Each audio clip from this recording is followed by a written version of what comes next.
Hi everyone, I'm Lee Pacchia and I'm joined now by Mariana Hogan. She is a professor of law and associate dean of student development at New York Law School, and she has some really useful tips on how to help law students navigate their summer associate programs. Thanks for joining us. Welcome.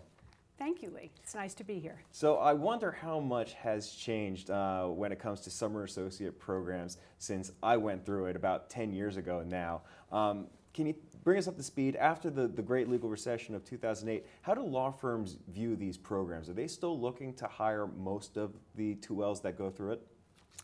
Well, the market is certainly tougher than it was back before the crash, but these programs still, for the most part, students who secure a summer associate position are going to get an offer, absent some major gaffe. That said, it's still really important to treat this summer associate position as really a summer-long interview. And because, remember the end game, it's not just to get the offer, it's to start your legal career at that firm. And first impressions are lasting impressions. Yeah. So the impression you make as a summer associate is going to stick with you when you become an associate. So I always advise my students to really be careful of the impression that they make during the summer associate program. Yeah, it's interesting that you use the term extended interview.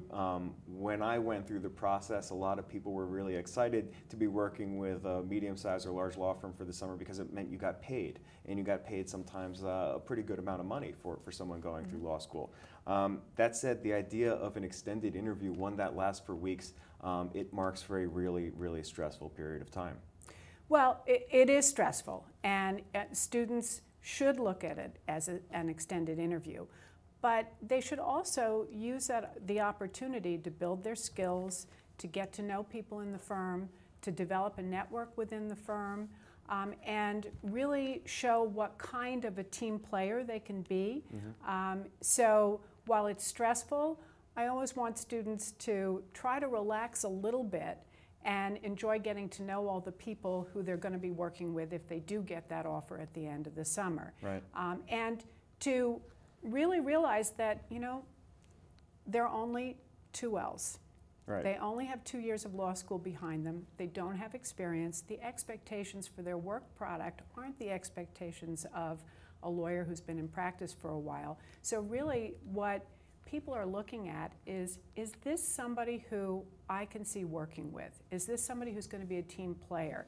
And so if summer associates bring a great attitude, enthusiasm, and also use good judgment during the course of the summer, they're going to do just fine, even in a stressful long-term interview setup. Right. Yeah, it's an interesting thing to look at from the law firm's perspective because they're assessing candidates as they fit into the culture of the firm. Culture is important in law. Every law firm has its own culture, and I would imagine it's very difficult from a 2L's perspective to figure out what exactly that culture is. What do you tell students that they can do quickly to get up to speed as to how things work at the firm they're going to be placed in for that summer? Well, they really have to be alert. They have to pay attention. And so a large part of figuring out the culture is also participating in the summer activities, because their summer associate programs still have a lot of social activities, and sometimes summer associates think, well, you know, it's not so important to do the social stuff as long as I do the work as a summer associate. But it is important to do the social stuff because that's where you're going to start to get to know people and you're going to get a feel for the culture. In addition to participating in the social activities, I always tell students to pay attention to how people operate. Get to know the partners that you're working with, get to know what their preferences are, and one of the best sources for information on that are some of the associates that you may be working with and also the support staff. So you want to be careful. You don't want to be the summer associate who bursts into a partner's office to ask follow-up questions on an assignment if that partner's the sort of person who's more formal and wants you to set up an appointment by email in advance.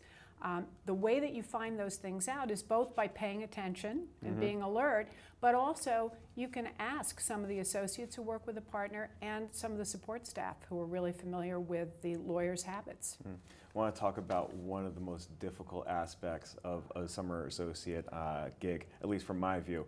When I was going through it, one of the things that I just loathed was actually getting an assignment from a partner or senior associate at the firm. The assignment was fun and great and you learned a lot from it, but the actual interaction with a very senior attorney coming into your office or area and telling you what they want, it was a difficult thing just to figure out what words they were using and what they meant, let alone how that was going to translate into giving them a finished work product. How do you coach a 2L to the point where they can handle assignment intake and then transmitting it to success? Well, it is tricky, and there are a lot of judgments along the way. So first and foremost, you've always got to have a pencil and a notebook with you, because when you're getting an assignment, you've got to be taking notes, because so much it can almost feel like an out-of-body experience later if you're nervous about the assignment and there are terms you don't really understand. So it's important to travel with your notebook and pencil, take notes. I also always encourage students to ask follow-up questions. I mean, there are certain questions you absolutely have to know the answer to. When do you need this is key. You don't want to be pulling an all-nighter to give somebody an assignment back when in fact they don't need it for a couple of weeks. You also don't want to rush through something that really will take, should take more time. So when do you need it? What format do you want this in? I've had situations where a student has gotten a pile of cases and handed the pile over when in fact what they really should have provided was a notebook, a memo analyzing those cases. So you want to know also what's the format. You want to ask follow-ups if there are questions that you have about terms of art that were used. My advice is it's better to ask those questions up front than to find yourself spinning your wheels, getting out in left field, or worse than that, out of the ballpark, and wasting time and then not being able to provide what the assigning attorney needed. So August rolls around and our hypothetical 2L is nearing the end of their time in the summer associate program. They've learned a lot, they've made all kinds of great connections. They want to show some level of appreciation to the people that brought them in and let them work in this environment. What's the best and most appropriate way to do so? Well, appreciation is really good. I mean, one of the things that I tell the students all the time is that the summer associate programs are a huge endeavor on the part of the firm. And the firm's recruiting team puts a lot of effort in from the moment they start fall recruitment and select the summer associates all the way through the end of the program. And they make sure that they have wonderful social events. They set up sometimes mentorships with partners and with associates. They make sure assignments are given. They have opportunities for feedback for the summer associates. So it's a huge endeavor. And the students who have the opportunity to do the summer associate position really should be grateful, and they should show that. That said, I don't think that gifts are appropriate, but going to the recruiting team, going to the partners and the associates who you worked closely with, telling them how much you appreciated the opportunity that you had to work with them, telling the recruiting folks how much you enjoyed the events that they put together and how well organized and smoothly the summer associate program ran from your perspective, all of that is positive. Sending a nice email note to the people that you worked with closely, also perfectly appropriate. And one other proviso, in some firms the summer associates will rotate through different groups so that you get a chance to see different areas of practice within the firm.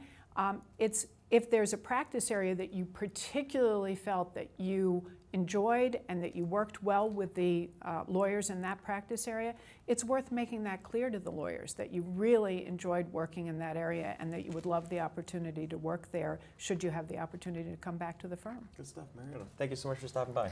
You're welcome.